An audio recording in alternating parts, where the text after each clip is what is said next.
Σταμάτα όμως τώρα, εμένα δεν μ' αρέσει να με κινηματογραφείς την ώρα που το κάνω αυτό. Είπα δεν μ' αρέσει.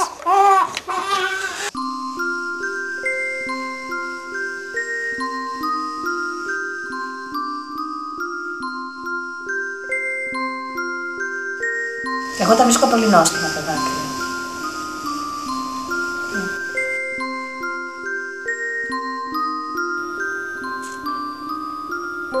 Όταν ήμουν μικρή μου φωνάζανε κλαψιάρα και ήταν το παρατσούκλο μου. Δηλαδή με το παραμικρό μου που μιλούσαν έβαζα τα κλάματα μου. Δεν ήξερα γιατί έκλαιγα. Και όταν δεν παίρνω στο δικό μου, νομίζω ήταν η καραμέλα μου τότε. Αντιθέτως τώρα έκλαιγα πολύ πιο δύσκολα. Αλλά ναι, όταν ήμουν μικρή και μου φωνάζαν όλοι κλαψιάχα. Όχι, ήτανε... Το είχα στο τσεπάκι μου. Πολύ εύκολα έκλαιγα. Χωρίς λόγο. Και μάλιστα τώρα η ανιψιά μου κάνει και εγώ στο ίδιο. Νομίζω ότι είναι τα γονίδια. Πολύ σωστά. Να σου πω, καλά θέτεις την ερώτηση. Αλλά στο σημείο που το δάκρυ είναι έκφραση μιας ακραίας αναστάτωσης μέσα στον οργανισμό, το δάκρυ χαράς είναι ίδιο με το δάκρυ της λύπης. Είναι αποτέλεσμα αυτής της αναστάτωσης. Λοιπόν, καλύτερα να κλαίμε από χαρά βέβαια από να κλαίμε από λύπη. Εκεί γίνεται η ταξινόμηση. Αλλιώς ο νους σου δεν έχει τέτοιου είδους ταξινόμηση. Οι αδένες δηλαδή που ερεθίζονται, δεν ξέρουν γιατί ερεθίζονται, αλλά ερεθίζονται, παράγουν το δάκρυ και εσύ κάνεις ό,τι θέλεις πάνω στο δάκρυ. Λοιπόν, το δάκρυ είναι μια μάρκα depositata, ότι εδώ μετέχω, δεν είμαι έξω, είμαι μέσα.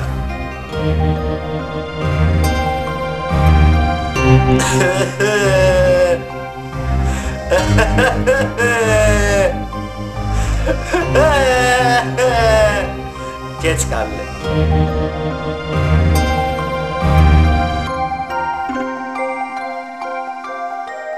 Μου φαίνεται ότι δεν είμαι κατάλληλος για να παίξω αυτό το ντοκιμαντέρ, οπότε δεν λάθος έκανα. Δεν ταιριάζει. Που ίσως δεν έχει νόημα να... Δεν θυμάμαι το τέλος, αλλά τέλος πάντων... Έπεσε ένα δάκρυ, το δες.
Κατά όλα μέσα, ρε πούστη στη μέση. Τώρα πώς θα στο βγάλω αυτό χωρίς να γίνουμε σύγχρηστες δεν ξέρω, αγάπη μου. Θέλω βοήθεια. Μα το θέμα είναι να μην τα κάνω όλα σκατά. Γίτσες.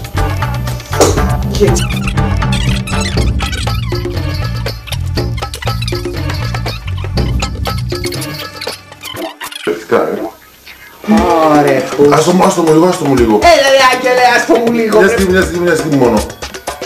Γαμάτο. Συγγνώμη. Καλά. Είσαι άρρωστος έτσι. Ακουμπάει τα πόδια της σας κατά.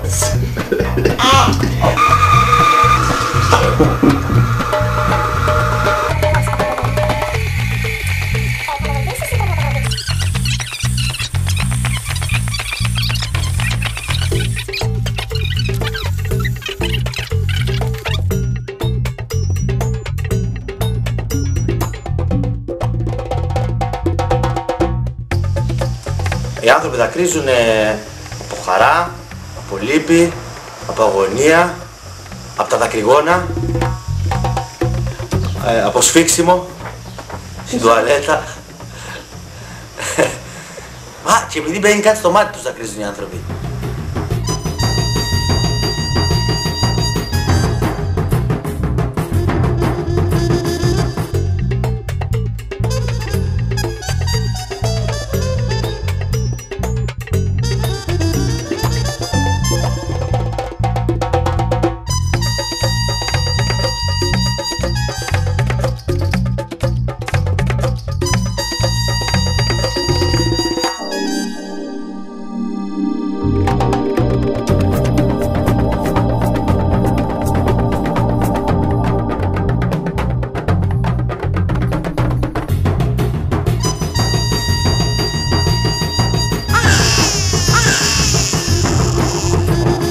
Τα μωρά, λέει, στην αρχή κλαίνε χωρίς δάκρυα. Δεν ξέρω, θα σου πω σε λίγο. Οι άνθρωποι δακρύζουν είτε από χαρά είτε από λύπη. Και από την εγκυμοσύνη. Θες. Γιατί καρπάζουν οι ορμόνες μου. Είμαι έγκυος τελείως. Εντελώς.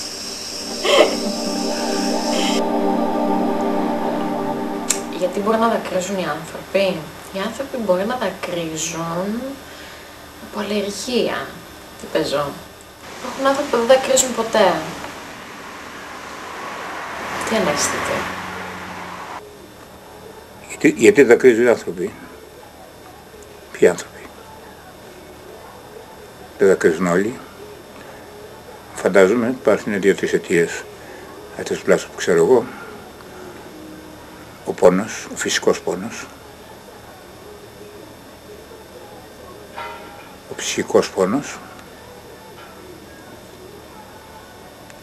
Η υποκρισία. Και τότε επιστρατεύονται δάκρυα. Αν τα χρειαστεί η κυρία, ας πούμε. Συνήθως είναι γυναικεία πονηριά.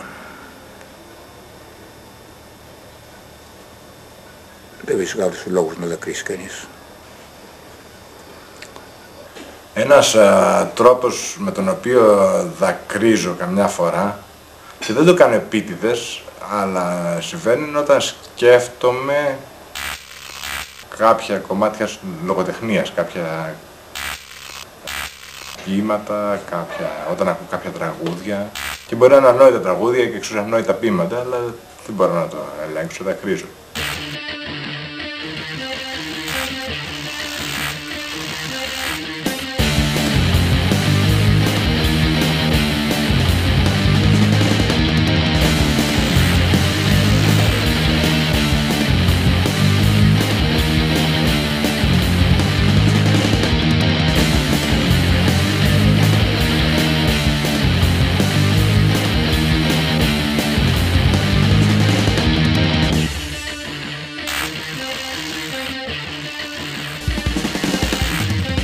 Ένας τρόπος με τον οποίο δακρύζω καμιά φορά, και δεν το κάνω επίτηδες, αλλά δεν όταν συμβαίνει.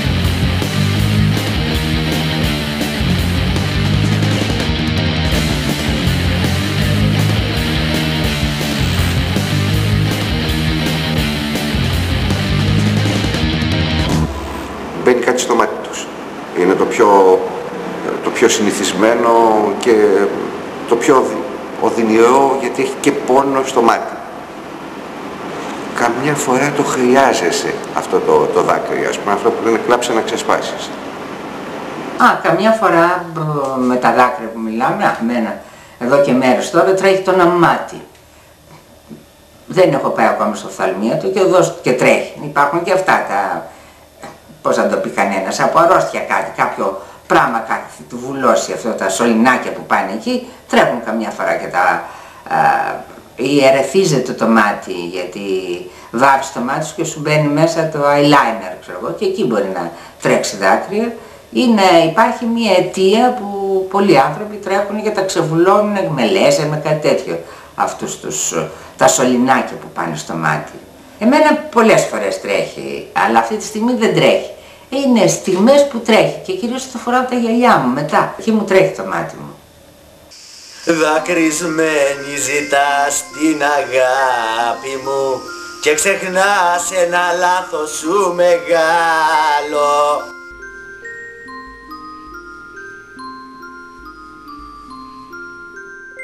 Και τώρα εσείς θα με βλέπετε και θα λέτε «Όχ, ένα μωράκι» και νεογέννητο είναι και σαν μια μίξα είναι και ούτε μυαλό θα έχει για να σκέφτεται και να μιλάει, θα λέτε τώρα εσείς.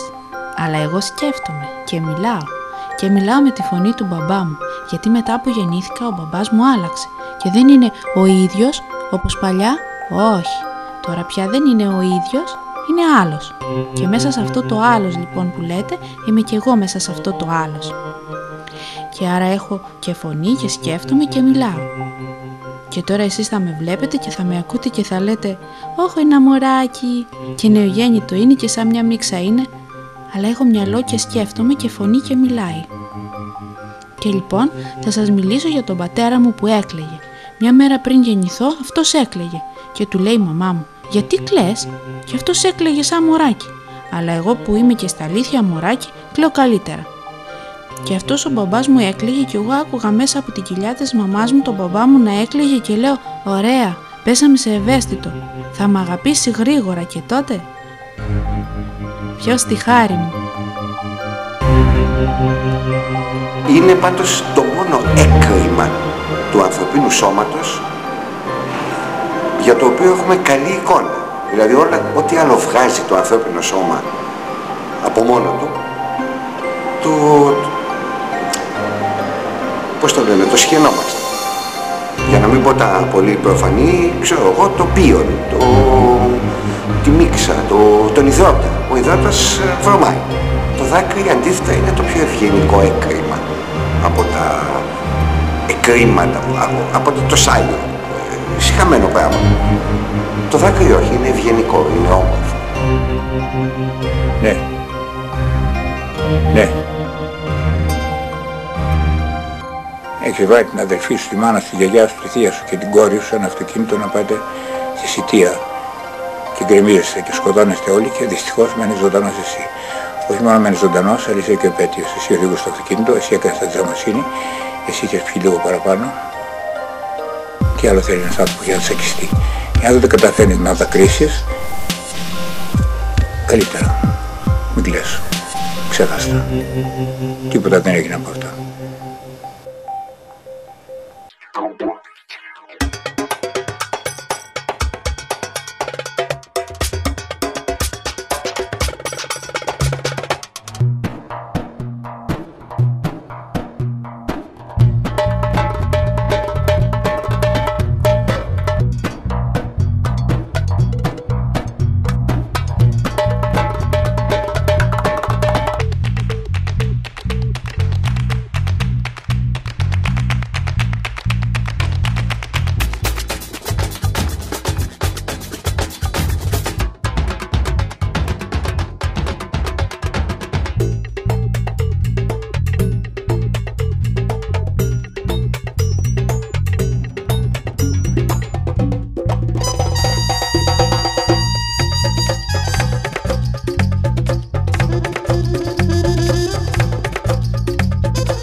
Έχω δει πολλούς ανθρώπους να κλαίνε, ναι. Να δακρύζουν δηλαδή. Από χαρά δυστυχώς δεν θυμάμαι, είδες τα καλά. Αλλά από λύπη... Ναι, έχω μια φίλη, την Ειρήνη, που έκλαιγε μια φορά. Είναι πολύ ωραίο αυτό. Η ζωγράφος και αυτή είχε πάει στο εξοχικό του πατέρα της και εξοχικό της πλάκας, τέλος πάντων, βίλα το έλεγε. Και είχε ένα παράθυρο που είχε χαλάσει και είχε βάλει ένα πίνακα της για να μην παίρνει τα ποντίκια μέσα στο σπίτι. Και είχε γίνει έξαλλη, δεν της άρεσε καθόλου αυτό. Της είπα βέβαια, εγώ έκλειγε και την είχα παρηγορήσει. Της λέω και του Βανκόκ, τα έργα, τα βάζανε στα κοθέτια κτλ. Δεν βοήθησε, έκλαιγε. Στο σχολείο η Τάνια, τα λέγαμε ανέκδοτα, έκλαιγε από τα γέλια. Και νόμιζε η δασκάλα ότι ήταν πολύ συγκινημένη από τα νέα ελληνικά. Και έτσι εμάς μας πέταγε έξω, ενώ την Τάνια την κράταγε μέσα. Γιατί η λογοτεχνία, ας πούμε, που είναι η δουλειά μου, η λογοτεχνία μας συγκινεί. Αλλά η συγκίνηση είναι ευχάριστο πράγμα και το πλάψιμο. Και λέω πάντα για να το καταλάβουν αυτά τα παιδιά, λέω, σας άρεσε το έργο? Βγαίνουμε από το σινεμά και λέμε, ωραίο ήταν το έργο, ρωτάμε αυτούς που βγαίνουν. Και λέω, πάρα πολύ ωραίο, κλάψαμε. Να, ας πούμε. Κυρία σε κατάσταση ιστερίας, η οποία έκλαιγε επειδή δεν της άρεσε το δωμάτιο που θα έμενε στο ξενοδοχείο και είχε ξεσπάσει σε κλάματα. Υπάρχει μια σκηνή όπου ο Μπάιρον πεθαίνει και ο πιστός υπηρέτης του, ο Φλέτσερ, περίφημη μορφή, όταν μιλάμε για τον Μπάιρον, έχει πέσει πάνω του, είναι στη σκηνή τα δύο κεφάλια μονάχα, ο κοντινός ο φακός, και ζητάει ο Μπάιρον από τον υπηρέτη του να θυμάται τη ζωή τους για να τη διηγηθεί, να μην χαθεί η ζωή του με το θάνατό της. Και λέει ο καημένος ο Αθροπάκης, λέει, δεν μπορώ. Μπορείς, του λέει ο Μπάιρον, κλείνει τα μάτια του και πεθαίνει. Και ξεσπάει σε ένα δάκρυ, όχι πια ο ρόλος, ο ηθοποιός. Ο ηθοποιός έκλαιγε με λυγμούς, τον πήραμε, τον πήγαμε δίπλα σε ένα δωμάτιο, μόνος του. Έκλαιγε εκτός ρόλου, εκτός κειμένου, εκτός μηχανής.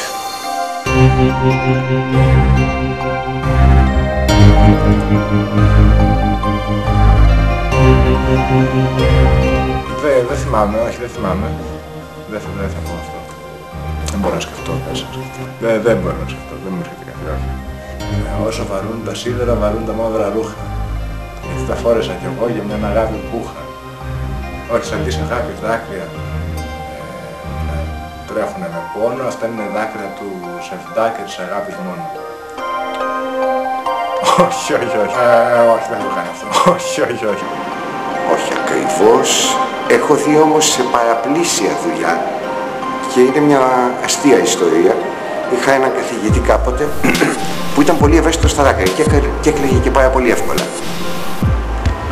Και μία φορά σε προφορικές εξετάσεις στο πανεπιστήμιο είπε σε κάποιο φοιτητή, δεν πέρασε, σκόπασε. Έβαζε αυτό στα δάκρυα και βάλτε μου ένα 5, ξέρω εγώ. Ο καθηγητής ήταν και λίγο αφελής και του είπε μάλιστα, δεν έπεσε να κλείσει και κριτικός, φαινόταν από το επώνυμο ότι είναι κριτικός. Νόμιζε ότι κριτική δεν τη λένε. Και επειδή ήταν έτοιμος να βάλει και αυτό στα κλάματα, του λέει πάρε ένα 5 και φύγει από εδώ. Και ο φοιτητής βγήκε γελαστός από την αίθουσα και μπαίνει τότε είχαν βοηθούς τα πανεπιστήμια, μπαίνει ο βοηθός μέσα, λέει μα κύριε Τάδε, δεν θυμάστε που πέρσι έτσι πέρασε αυτός πάλι?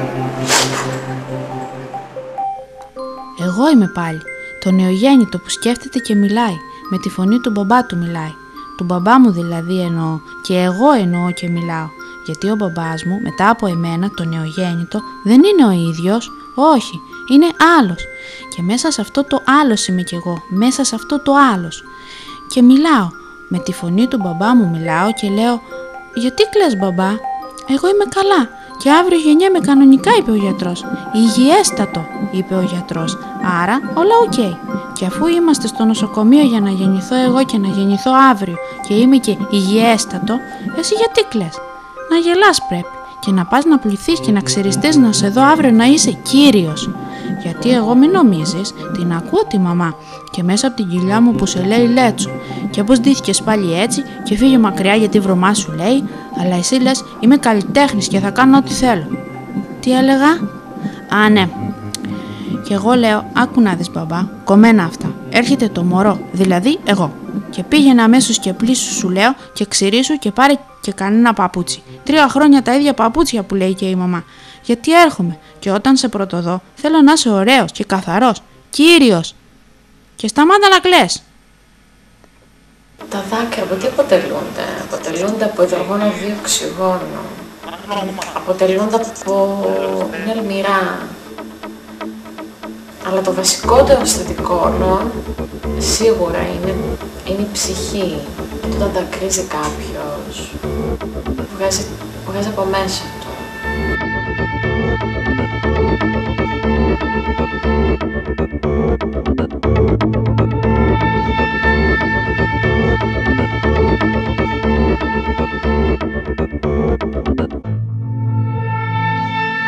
Λοιπόν, τη χημική σύσταση που έχουν τα δάκρυα. Τα δάκρυα είναι νερό, ζουμιά είναι τέλος πάντων και είναι και αλμυρά. Τα δάκρυα είναι φτιαγμένα από νερό και αλάτι. Αυτό θυμάμαι. Οπότε πρέπει να είναι νερό και αλάτι. Τα δάκρυα από τι αποτελούνται? Τα δάκρυα είναι φτιαγμένα από νερό και αλάτι. Αποτελούνται από υδρογόνο 2 οξυγόνο. Αποτελούνται από... είναι αλμυρά. Πιστεύω. Νερό 99%, αλάτια διάφορα 1%, τίποτα άλλο.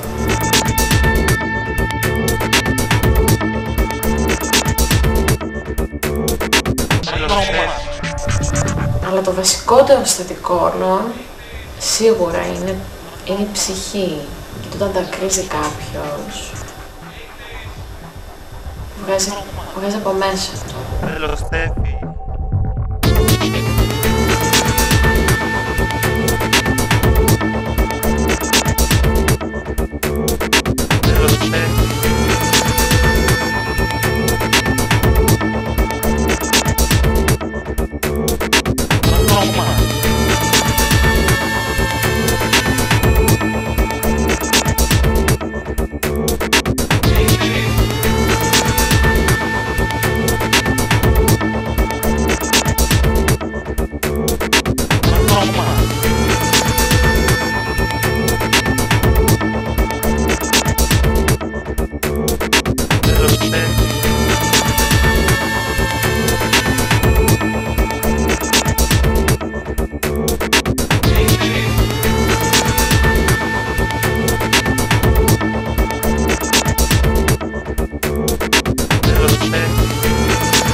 Καπάνω έναν κομμί, όμως μας είναι τα μούνια μας.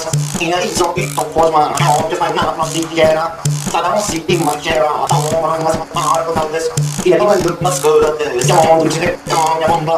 Να σας κάψουμε στη σόμπα, το μόνο μας είναι η ουσία. Είναι μια βιολογία, μια ώρα ελευθερίας. Όχι μια ζωή δουλείας, τα ώρα μας πήγαλα. Από δυο βουθιά μεγάλα, όμως μας ταξιδομίζει. Το καινούριο κόσμο χτίζει, τα ώρα μας πήγαλα. Από δυο βουθιά μεγάλα, όμως μας ταξιδομίζει. Το καινούριο κόσμο χτίζει, τα ώρα μας πήγαλα. Τα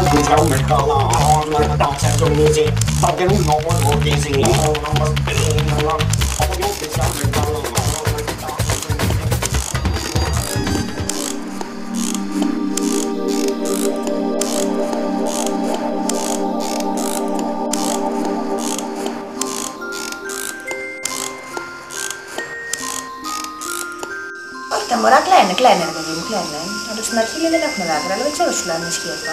Θα το δούμε και θα σου πω. Εντάξει, εγωιστικός ο κόσμος, τα παιδιά το μαθαίνουν από πολύ μικρά. Έκλαιγε αυτός ο πατέρας μου. Μα καλά τι είναι, κανένα μωράκι και κλαίει. Αυτός ο πατέρας μου βέβαια όλη μέρα ζωγραφική και γερμανική ποίηση. Καλά λέει η γιαγιά, χαλβά σε κάνουνε λέμε τώρα. Αλλά σιγά, πολύ σιγά έκλαιγε, σαν να μην ήθελε να ακούσουνε.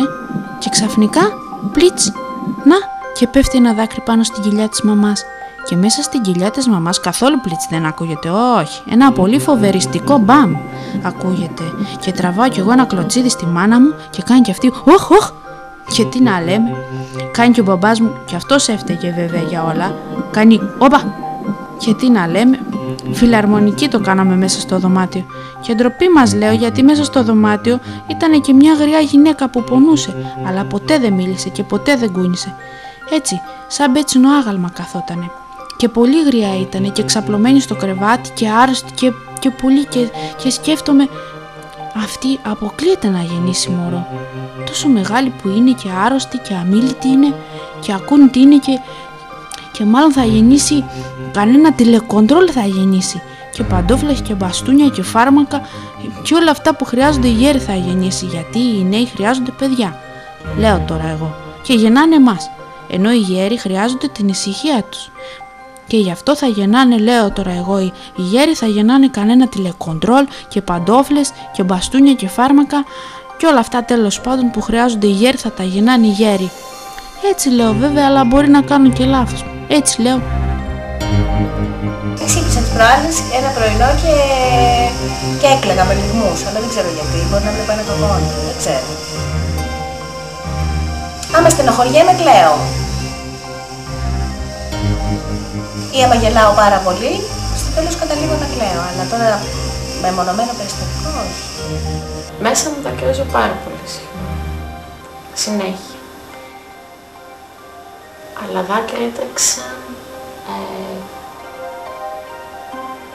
πριν από μερικές ημέρες με το θάνατο μιας φίλης μου.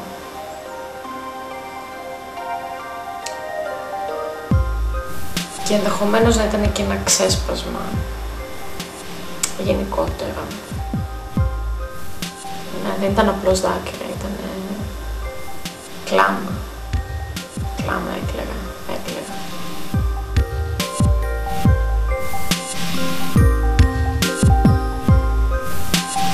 Ανόητο είναι. Τελευταία φορά δάκρυσα σήμερα το απόγευμα, διότι σκέφτηκα μία φράση, την οποία δεν θέλω να σας πω. Δεν θα την πω τη φράση, γιατί πάμε που χαλάω κάτι από το ντοκιμαντέρ. Μπορεί να μην με βάλεις με στο ντοκιμαντέρ σου παρεπτόντως. Η τελευταία φορά που μπορεί να έχω δακρύσει είναι... τι να είναι... Από πόνο. Από πόνο δάκρυσα, έφαγα τα μούτρα μου και ήταν τέτοιος ο πόνος που τρέχαν τα μάτια μου, αλλά όχι, δεν δάκρυσα για συναισθηματικούς λόγους, δάκρυσα από πόνο, που είναι άλλος ένας λόγος για τους οποίους δακρύσω. Συναισθηματικά η τελευταία φορά που έχω δακρύσει θα ήταν, ναι, νομίζω ότι ήταν σε μια κηδεία μιας φίλης μου, πολύ κολλητής μου, όπου εκεί έκλαψα, δάκρυσα. Έτσι νομίζω. Κλαίει η μάνα μου στο μνήμα, κλαίει και η Παναγιά. Θυμάμαι στην καθημερινότητά μου, ας πούμε, πολλές φορές να έχω κλάψει, πρώτα από τσαντίλα. Από τσαντίλα μπορώ να βουρκώσω. Και άλλοι άνθρωποι από θυμό.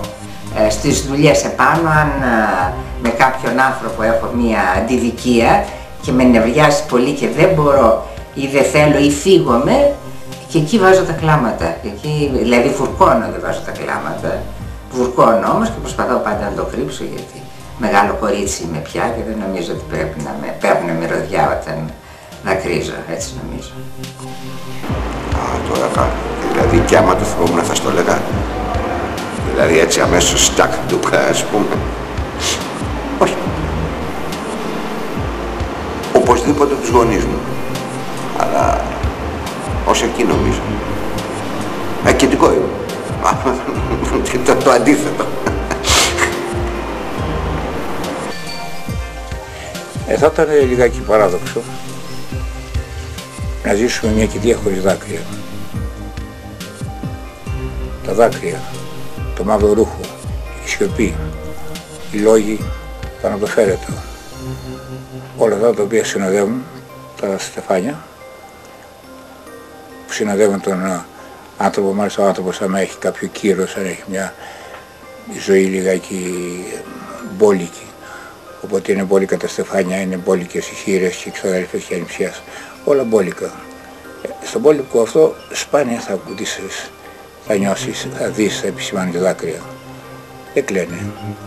Μια συλλογική αίσθηση ότι πρέπει να στεναχωρηθούμε, ότι πρέπει να είμαστε κατανεκτικοί, ότι πρέπει για 5, 10, 20 λεπτά να μεθέξουμε στο γεγονός, το μέγα γεγονός που είναι ο θάνατος.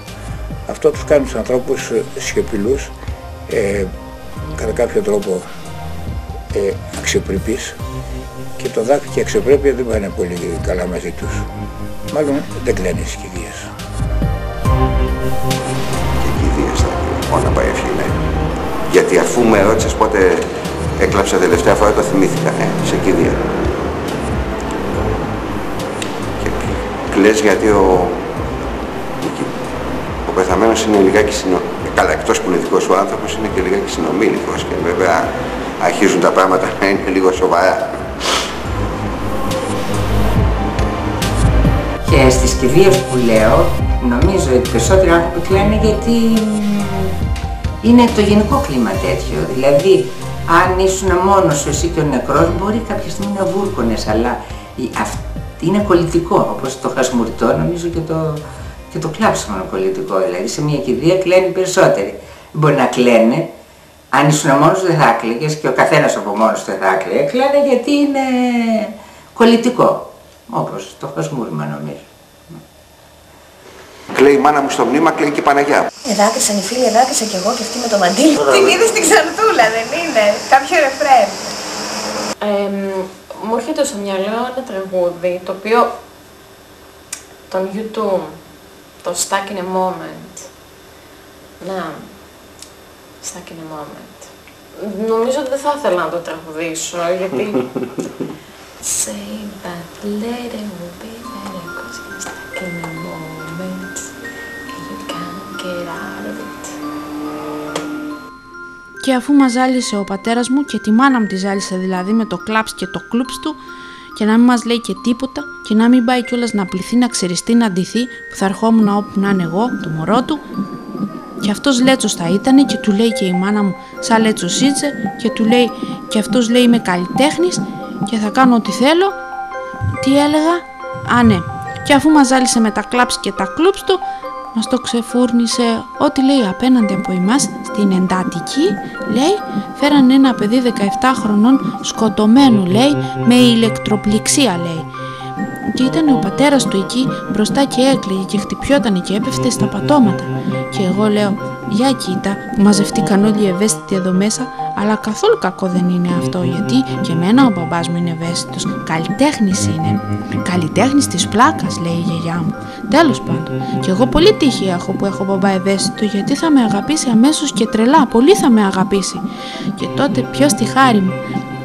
Και άρα και το παιδί αυτό το 17 χρονών που έφερε εδώ την ηλεκτροπληξία του θα την αφήσει και θα πάει πάλι πίσω στο σπίτι του, χωρίς την ηλεκτροπληξία του θα πάει. Και ο μπαμπάς του που είναι ευαίσθητος σίγουρα είναι, γιατί κλαίει και χτυπιέται και πέφτει και στα πατώματα που είναι βρώμικα τα πατώματα, όλο με αίματα είναι. Άρα θα είναι σίγουρα ευαίσθητος και το παιδί χωρίς την ηλεκτροπληξία του θα μπορεί να του γελάει έτσι, χαζά δήθεν, και να τον εκμεταλλεύεται. Καθαρή εκμετάλλευση λέμε τώρα, και να τον εκμεταλλεύεται τον πατέρα του και να τον κάνει ό,τι θέλει. Και όσο γάλα και αν χρειάζεται να του το βρίσκει, γιατί αντίθετα από την αγελάδα, το γάλα της μαμάς κάποτε τελειώνει Και τότε αλίμονό σου αν δεν σε αγαπάνε να τρέξουν αμέσως να σου πάρουν γάλα. Γάλα και μετά από λίγο και κολοκυθάκια και κρέμες και μετά και φασολάκια που κάνουνε πριτς και μετά, αλλά πολύ μετά, πολύ προς το τέλος, και πίτσα σου παίρνουνε και γύρω πίτα και κανένα χαμπουργεράκι σου παίρνουνε, λέω τώρα εγώ. Γι' αυτό είναι τυχερό το παιδί με την ηλεκτροπληξία του και με τον πατέρα του που κλαίει και χτυπιέται στα λερωμένα πατώματα. Το σκοτωμένο δεν ξέρω τι σημαίνει. Το σκοτωμένο δεν ξέρω, αλλά λίγο με ανησυχεί αυτό. Δάκρυα, δάκρυα, δάκρυα, Στέλλα είναι τραγούδι ή φιλμ? Δάκρυα, κάτι δάκρυα, δάκρυα, δάκρυα, Στέλλα. Δεν ξέρω γιατί μου ήρθε όταν με ρώτησες, αυτό μου ήρθε σαν φράση, αλλά είναι από τραγούδι. Δάκρυα, σε τραγούδι. Κλαίει η μάνα μου στο μνήμα, κλαίει και η Παναγιά, που θυμάμαι που το είχα δει να το κοροϊδεύει στην επιθεώρηση κάποτε του γύρω στο 60.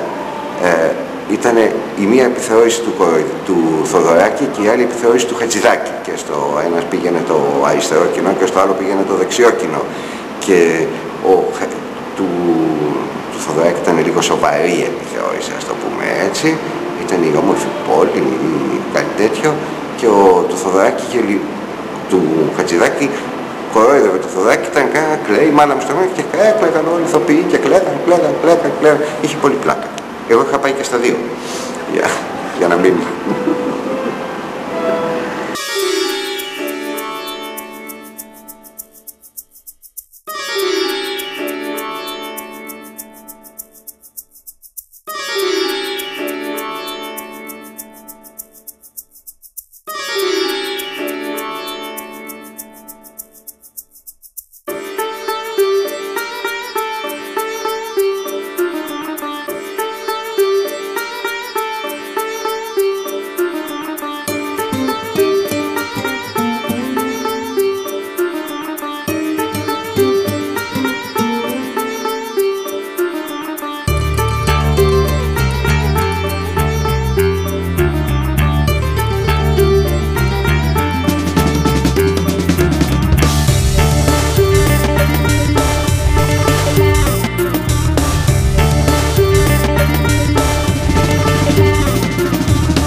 Ο Δίας έχει κάνει κάτι,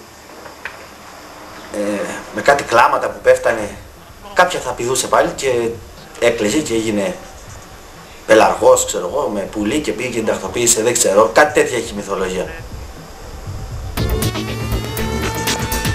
Υπάρχουν τώρα. Μπορεί και κάποιος θα έκλαιγε με τις ώρες και θα γέμισε καμιά λίμνη, αλλά δεν μου έρχεται τώρα, όχι. Δεν μου έρχεται κάποια συγκεκριμένη ιστορία, να κάτσω να σκεφτώ. Νομίζω ότι υπάρχει μια παραλλαγή της δημιουργίας του Γαλαξία, δύο ακόμα εκδοχές μυθολογικές. Η μία είναι με το σπέρμα του ουρανού και η άλλη έχει να κάνει με κάποια δάκρυα. Δεν είναι απαραίτητο να είναι στην ελληνική μυθολογία, πάντως είναι...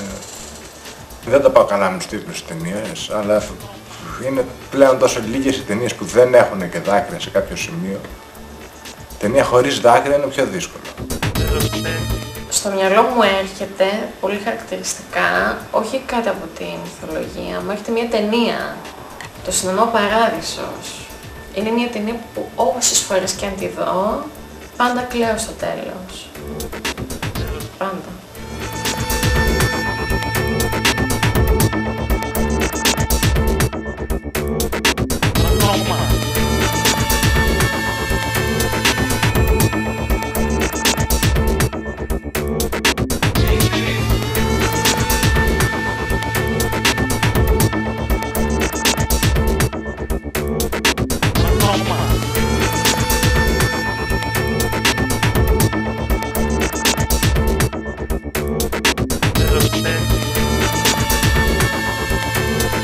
Τα ζώα...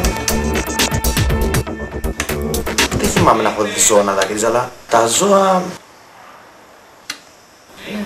Δεν θυμάμαι να έχω δει ζώα να δακρύζει, αλλά... Οι σκύλοι βγάζουν κάτι τσίμπλες. Πρέπει να δακρύζουν, δεν ξέρω. Ναι, δακρύζουν τα ζώα. Τα ζώα δακρύζουν με το δικό τους τρόπο. Τι ζώο είναι αυτό? Κουνέλι.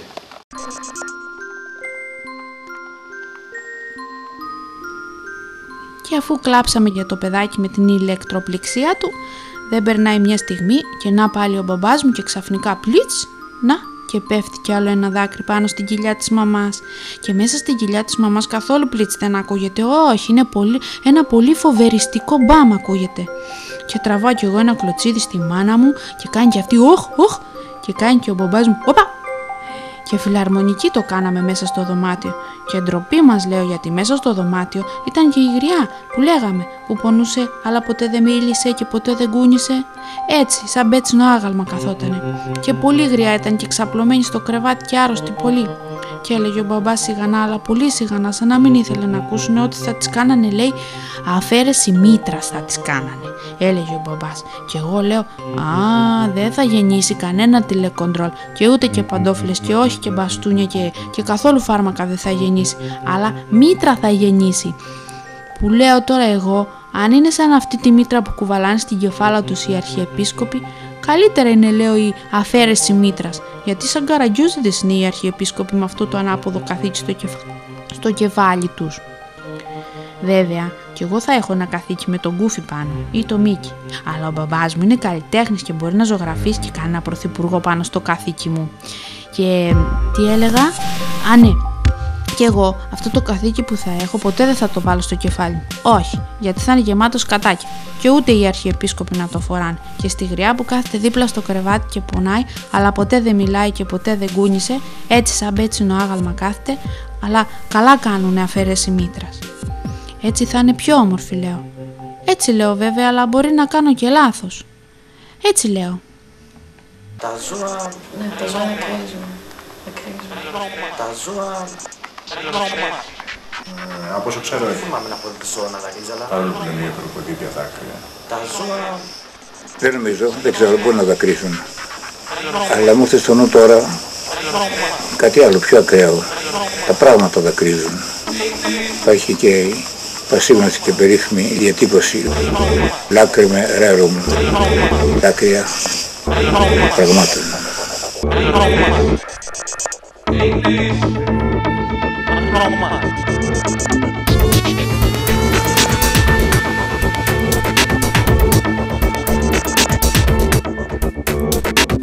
Αυτό ο τρελός έχει μια έκφραση αλλιώτικη, αλλά οι άλλοι έχουν μια γοητεία. Τα υγρά μάτια που λένε. Της Elizabeth Taylor νομίζω ότι ήταν τέτοια υγρά μάτια.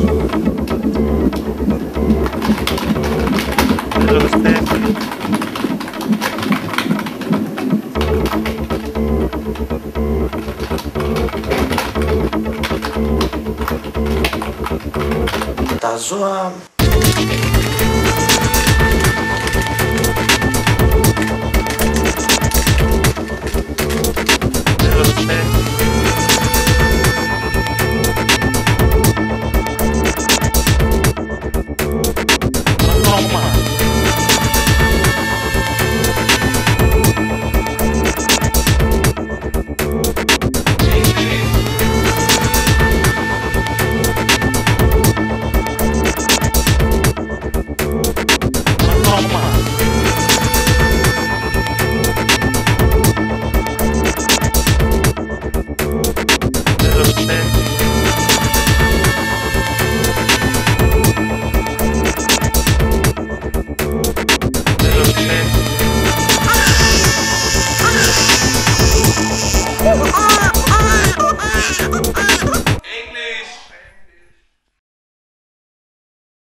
Όπα ρε μεγάλε, χαλάρωσε.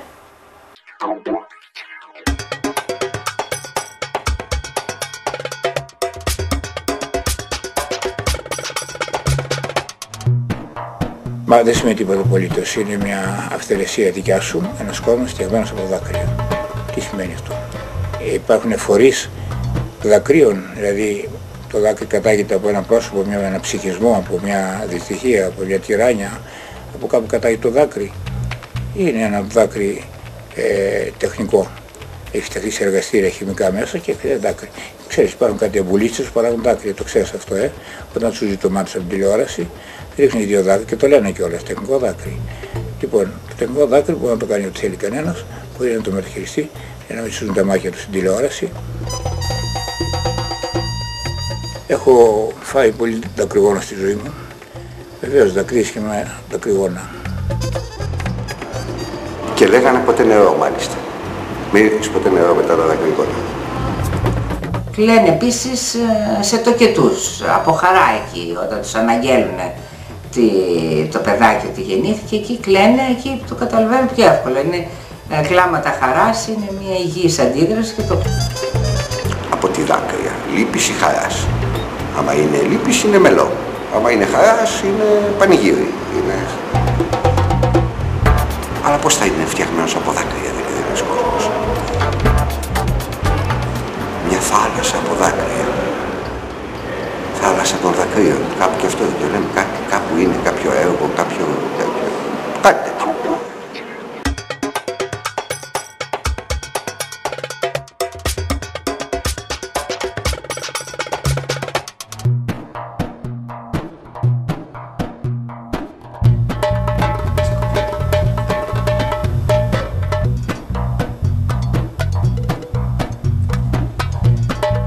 Όταν ακούω την έκφραση ένας κόσμος φτιαγμένος από δάκρυα, σκέφτομαι,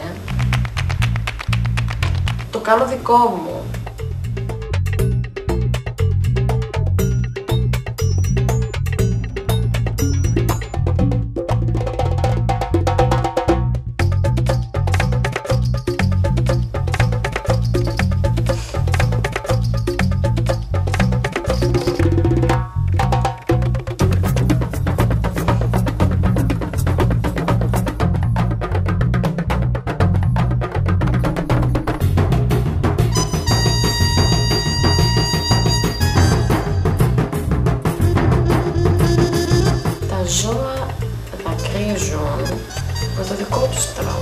Δεν ξέρω τι θα γινόμασταν χωρίς δάκρυα. Ευτυχώς που δακρύζουμε. Τα δάκρυα από τι αποτελούνται? Αποτελούνται από υδρογόνο 2 οξυγόνο. Αλλά το βασικότερο συστατικό σίγουρα είναι η ψυχή. Και όταν δακρύζει κάποιος.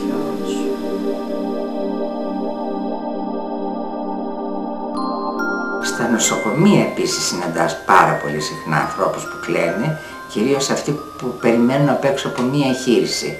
Όταν είναι σοβαρή εγχείρηση, βάζω τα κλάματα και η αδερφή μου έχει κλάψει για μένα όταν έκανα μία εγχείρηση καρκίνου. Μου είπανε ότι έκλαιγε. Δεν μου το ομολόγησε η ίδια ποτέ, αλλά το έμαθα από τους άλλους. Και πάρα πολλούς ανθρώπους βλέπεις, κυρίως έξω από μία αίθουσα αναμονής. Εμένα δεν μου συνέβη ποτέ να κλαίω, γιατί είμαι αισιόδοξη, θα πάνε καλά τα πράγματα. Μπορεί να κλαις για κάτι που εντάξει όσο και σοβαρό να είναι, που να μην έχει ένα αποτέλεσμα αρνητικό. Κλαις μετά αν είναι, αλλά από πριν να κλαίω όχι. Δεν έχει νόημα να απαριθμίσω, δεν μπορώ να σε αυτό, δεν μου έρχεται κάτι, όχι. Όχι, δεν ταιριάζει. Δεν θυμάμαι το τι έγραψα, αλλά τέλος πάντων. Παράτερο, εκλαυσίγελος. Δεν μου βγαίνει. Όχι. Τότε θα σου ζητήσω να κλείσει την κάμερα. Φύγε.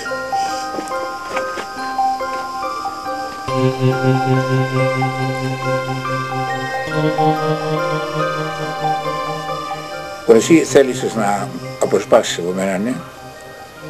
Κάτι σαν ομολογίες, κάτι διαπιστώσεις.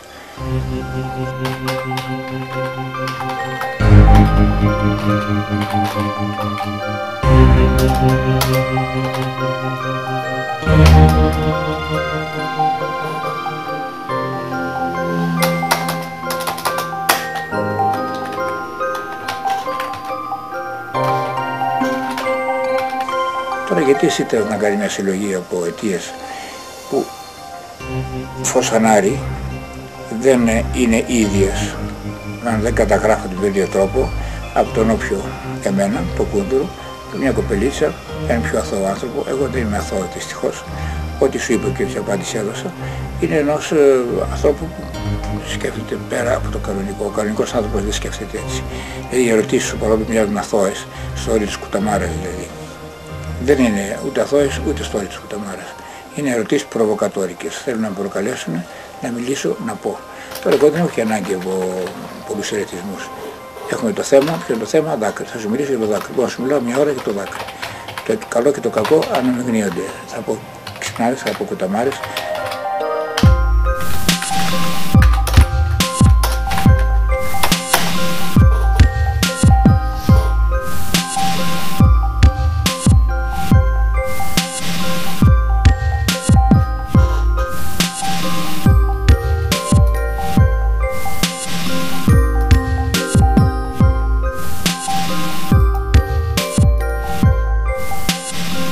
Λόγο την κάνεις την ιστορία. Δεν ξέρω ποιος ο λόγος, ούτε σε ρώτησα. Απλώς είναι πάρα πολύ εύκολο, αν αντί για δάκρυ μιλάγαμε για πόνο, αντί για πόνο μιλάγαμε για φιλαρέσκεια, για φιλοδοξία, για επιθετικότητα, θα βρίσκα και άλλους τρόπους να επικυρώσω την επιθετικότητα σαν αίσθημα ανθρώπινο. Για τούτο, για εκείνο, για το άλλο. Το θέμα είναι ότι κλείσαμε τη δικιά μας συζήτηση τώρα σε ένα δυσύλλαβο δάκρυ, δάκρυ, δάκρυ, δάκρυ. Όποιος πιστεύει στα θαύματα βέβαια πιστεύει και στα δάκρυα που ρίχνουν οι Παναγίες συνήθως κλαίνουν. Δεν ξέρω γιατί, αλλά οι Παναγίες είναι. Δεν έχω ακούσει ούτε τον Χριστό να κλαίει, ούτε την Αγία Βαρβάρα ή την Αγία Κατερίνη. Όλο για την Παναγιά ακούω. Αυτή τα βάζει πιο εύκολα τα κλάματα από όλους τους άλλους Αγίους. Κάποιο κόλπο κάνουν εκεί πέρα. Πού διάλογο τα έχεις βγάλει όλα αυτά? Νοσοκομεία. Νοσοκομεία, το οποίο δίνεις. Θα σου πω κάτι, ο άρρωστος σπάνια κλαίει. Οι περί τον άρρωστο κλαίνε. Ο άρρωστος έχει τόση έννοια, τόσο έτοιμο για επιβίωση, δεν του περισσεύει καιρό για τέτοιου είδους πολυτέλειας. Και κατά κάποιο τρόπο το δάκρυ σε ορισμένες στιγμές είναι πολυτέλεια. Δεν χρειάζεται ούτε να το επιστρατεύσεις, ούτε να προκύψει από μόνο του. Η ζημιά σου κάνει, σύγχυση προκαλεί. Όχι δάκρυ προς τα νοσοκομεία.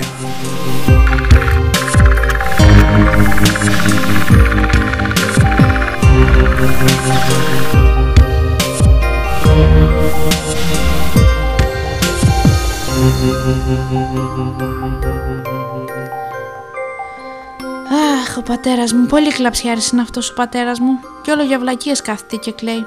Μα καλά τι είναι, κάνει ένα μωράκι και κλαίει. Εγώ είμαι το μωράκι, εγώ.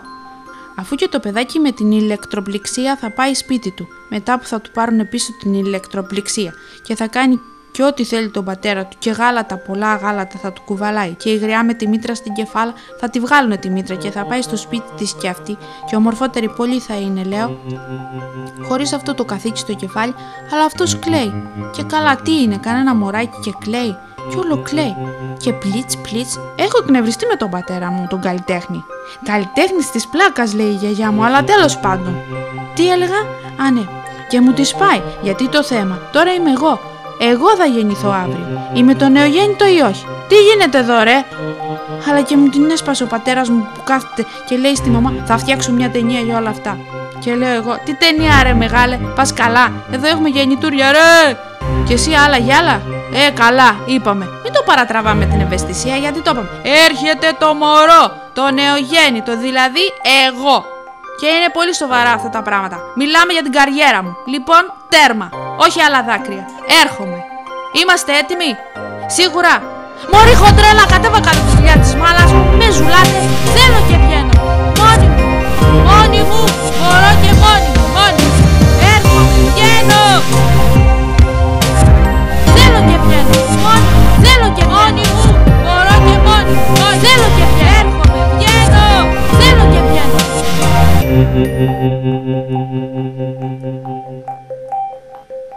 Κοίτα χάλια. Πράσινες και άσπρες πιτζάμες βρήκατε να βάλετε, ρε. Και η μαμά ξεβράκωτη. Σήμερα που ήρθε το μωρό. Και εσύ? Χαίρεσαι, τι κόσμος, πατέρα. Έκλαψα ή το ξέχασα?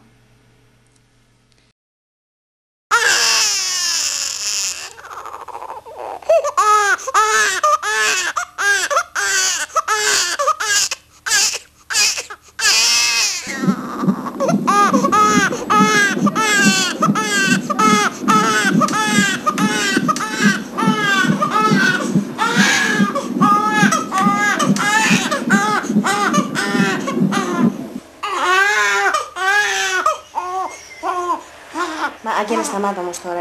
Εμένα δεν μ' αρέσει να με κινηματογραφείς την ώρα που το κάνω αυτό. Είπα δεν μ' αρέσει.